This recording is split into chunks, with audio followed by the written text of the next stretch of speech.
noches, mi nombre es Israel González y bueno, vamos a meditar un poco en la Escritura, en un pasaje bíblico que se encuentra en el libro de Romanos, Romanos 12, 1 y 2. Y bueno, vamos a retomar un poco nada más de un contexto, del contexto en el libro de Romanos. Y bueno, pues si bien es cierto que Pablo fue quien escribió el libro de Romanos y él lo hizo en Corinto cuando andaba en un viaje misionero en Corinto, desde ahí escribió el libro de Romanos, pero la iglesia en Romanos no la fundó Pablo. Se dice que pudo haber sido alguno de sus discípulos, de los que se convirtieron en el día del Pentecostés, fueron los que fundaron la iglesia allá en Roma. Y el propósito de Pablo al escribirles, pues realmente no era como una exhortación en malas doctrinas o falsas doctrinas que llevaran, como que lleva en el libro de Corinto, pero más bien que dice Pablo en el capítulo 1, verso 6, en el verso 8, perdón, dice que respecto de ustedes, se divulga, dice que hay entre nosotros que se divulga una buena fe o una fe genuina, es lo que Pablo les escribe a los romanos. Entonces no era para exhortarlos en cuestiones doctrinales, sino que lo que él quería era pues ir a visitarlos y darles una instrucción apostólica, ya que Pablo nunca había ido a predicar a Roma, ni él había edificado allá la iglesia. Entonces ese era el propósito de Pablo era ese, enseñarles que la salvación pues era por fe, porque dice la escritura, les escribe a los romanos y dice el justo por la fe vivirá. Y bueno, pues a resolver algunos problemas, ¿verdad? Que se tenían, porque la iglesia más que nada se componía entre judíos, pero la mayor parte de los miembros de las iglesias en Roma eran gentiles. Entonces, eso es lo que Pablo básicamente quería enseñarles.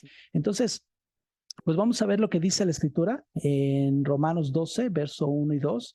Les escribe Pablo, les dice, así que hermanos, os ruego por las misericordias de Dios que presentéis vuestros cuerpos en sacrificio vivo, santo, agradable a Dios, que es vuestro culto racional. No os conforméis a este siglo, sino transformaos por medio de la renovación de vuestro entendimiento, para que comprobéis cuál sea la buena voluntad de Dios, agradable y perfecta.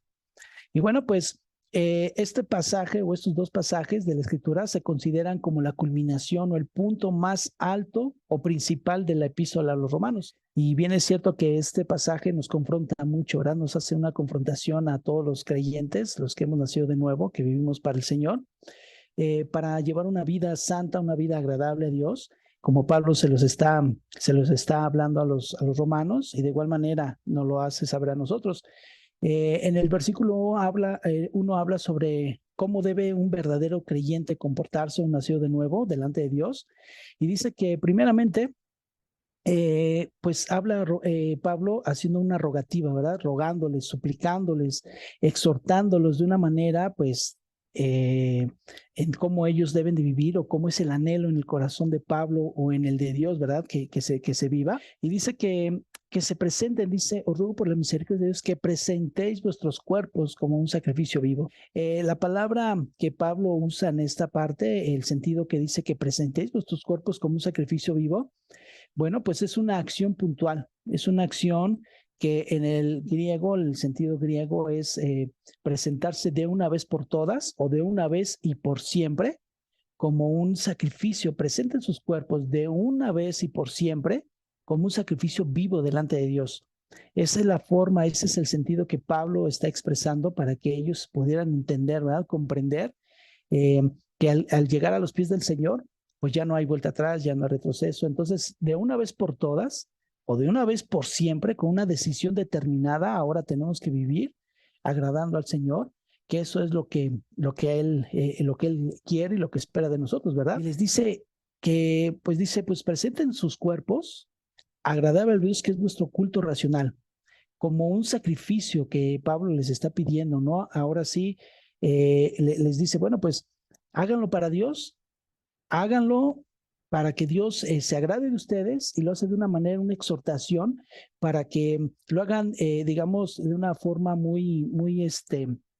que sea comprometida para el Señor, una manera que sea dedicada para Dios, una manera que no sea de doble ánimo, como Pablo o el Señor Jesús le decía a los fariseos, ¿verdad? Ustedes son unos hipócritas, y esa palabra que él les presentaba, pues es ¿sabes qué? No seas una persona de doble ánimo o como un actor de escenario, ¿no? Te llevaban una manera una cara, un rostro, pero su manera de vivir era totalmente distinta. Entonces es lo que Pablo les dice que sea agradable a Dios que vuestro culto racional. Y esto de eso, esta exhortación se la hace pues en una manera de adoración. Agrádenlo al Señor, vivan para el Señor, presenten sus cuerpos de una vez por todas para el Señor como un sacrificio, para que sepan cuál es el culto racional, o sea, una adoración a Dios, pero también habla de una manera de entendimiento. Eso de un culto racional es lo que Pablo está expresando, dice que lo hagan con conciencia, háganlo pensando en lo que están haciendo y háganlo determinadamente para poder agradar al Señor. Entonces, en el verso 2, Pablo les enseña, les dice, ¿saben? Pues ahora les voy a explicar de qué manera es como ustedes pueden hacerlo. Y les dice, no os conforméis a este siglo. O sea, no se adapten a este siglo, no se amolden a este siglo, no sean como todos los demás, ya que vemos, por ejemplo, en el contexto del libro de Romanos, bueno, pues era un contexto muy, pues era violento porque, bueno, se vivía en una forma muy sometida, ¿verdad? Al emperador romano, que él se determinaba y se hacía un dios, ¿verdad? Él, lo tenían que adorar, lo tenían que idolatrar. Y bueno, pues el no hacerlo, pues era muerte segura, ¿verdad? Por eso Pablo corría ese peligro de ir a visitarlos y les escribió la carta, porque dice que él quería ir, él había determinado en su corazón ir, pero él también supongo que él sabía, ¿no? Esa parte. Y si voy, pues voy a terminar muerto, ¿no? Por toda la persecución que estaba atrás de él, ¿verdad? Entonces, les escribe y les dice, ahora no se conformen en este siglo, no se amolden a esto, a esta forma de vivir, no se amolden a este tiempo, al pecado, no se amolden a lo que ellos hacen, sino transfórmense por medio de la renovación de vuestro entendimiento. Es lo que Pablo les dice, ¿saben qué? Ahora cambien su forma de pensar, porque eso es lo que Pablo da a expresar, que no se conformen a este siglo y no tomar una forma literal. Literalmente es tomar una forma y esto, bueno, pues nos da la idea de tomar una condición o la apariencia, ¿no? Como una oruga, ¿no? En su capullo, bueno, pues está cubierta en su capullo y está dentro de un capullo, bueno, pues hay una transformación, ¿no? Hay una metamorfosis y pues entra siendo una oruga y sale como una mariposa, ¿no? Bueno, pues así el Señor lo que quiere, ¿no? Ya entramos en su presencia, ya nos perdonó nuestros pecados, ahora debemos cambiar nuestra forma de pensar para hacer esa forma de esa transformación, ¿no? En nuestros pensamientos, dejando de hacer pues lo que la gente hace. Y dice que nos transformemos por esa renovación. Y bueno, pues esa parte de renovación no refiere a una edad, no refiere a la edad del hombre o a la edad del cuerpo físico, sino esto refiere a una frescura. Esa es la palabra o el sentido original, ¿no? Como una frescura que hay, dice, en el entendimiento, en nuestra mente, en nuestros pensamientos, transformarlos para que podamos comprobar cuál es la voluntad de Dios, agradable y perfecta. Esto que pues así podemos estar probando cuál es el propósito, la voluntad de Dios o que Dios tiene para nosotros, ya que esto es agradable para Él. Dice la Escritura que pues sus pensamientos son buenos, son perfectos para nosotros, son unos pensamientos de paz, son pensamientos de amor que Él nos tiene. Y bueno, pues eso es lo que Dios quiere, ¿no? Que comprobemos. ¿Y cómo lo vamos a comprobar? Bueno, pues transformándonos en nuestros pensamientos. Esa es, yo pienso que una de las palabras más importantes, yo lo considero así, en cuestiones de un nuevo nacimiento, en cuestiones de alguien que se convierte al Señor, porque no es solamente el recibir a Cristo, el bautizarnos, no solamente es decir yo soy cristiano, asistir a la iglesia, leer la Biblia, orar, porque eso es un deber que nosotros tenemos que hacer, pero no es solamente eso, sino que haya una transformación de nuestros pensamientos, que haya una transformación de nuestra forma de pensar y por consiguiente de actuar.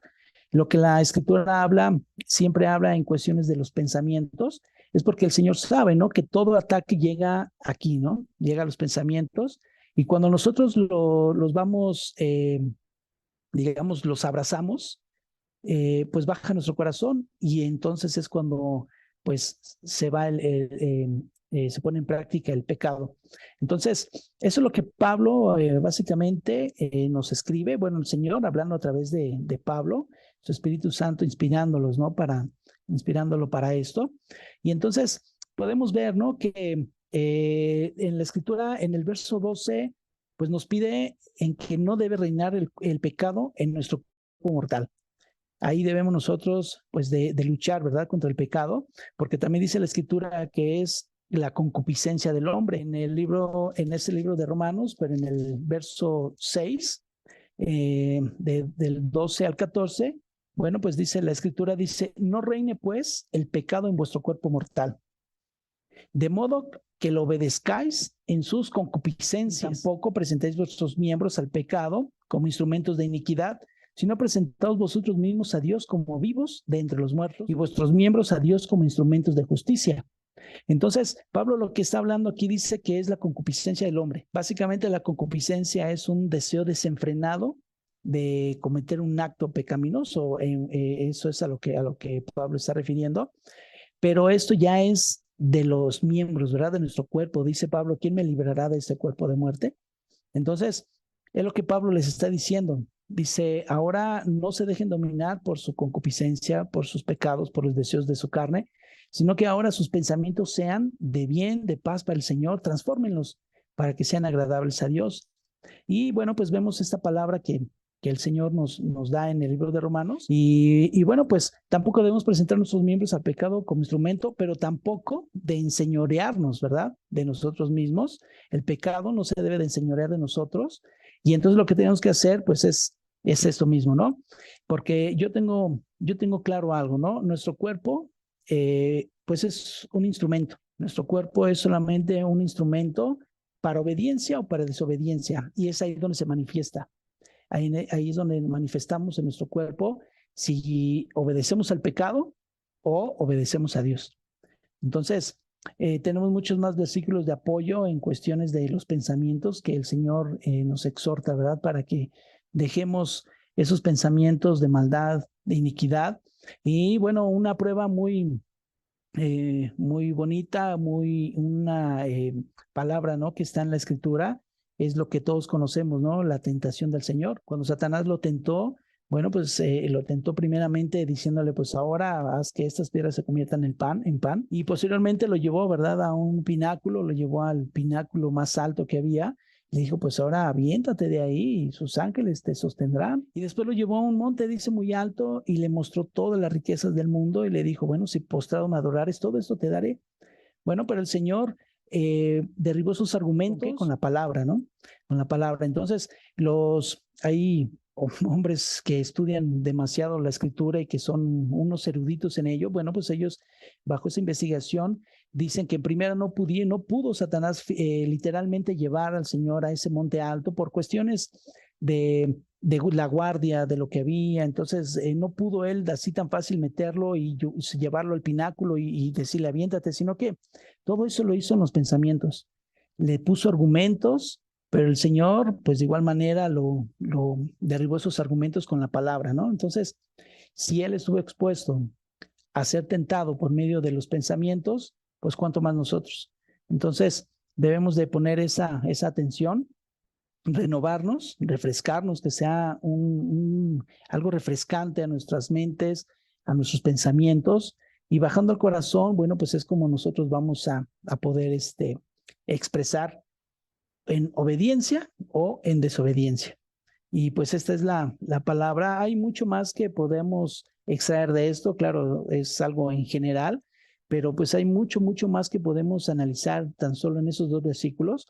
Pero bueno, pues vamos a dejarlo ahí. Ahí ya, pues creo que son bases, ¿no? Bases principales para que nosotros también aprendamos a que no es algo también literal, ¿no? En cuestiones de muchas doctrinas, ¿no?, que se van desarrollando en la iglesia, en el reprender, en el atar, muchas cuestiones de esas, ¿no? Que pensamos que Satanás es el que siempre está queriendo incitarnos, y lo sabemos, es verdad, pero también nuestra lucha es contra nosotros mismos, contra los pensamientos y contra la concupiscencia, dice la Escritura, de nuestros miembros o del pecado,